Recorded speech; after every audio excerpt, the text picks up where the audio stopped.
আসসালামাইকুম বন্ধুরা, এই তো সুন্দর করে নাড়ু বানালাম। এই যে গুড়ে পাক আসছে কিনা দেখতেছি। এই যে গুড়ে পাক চলে আসছে। এখন ভাজা চাউলের গুঁড়ি এটা দিব, সাথে গোলমরিচের গুঁড়ি দিলাম। এখন সুন্দর করে মিশায়ে গুড়ের ভিতরে দিয়ে দেব।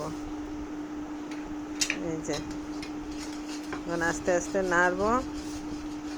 এই যে গুড়ের ভিতর দিতেছি আর নাড়তেছি।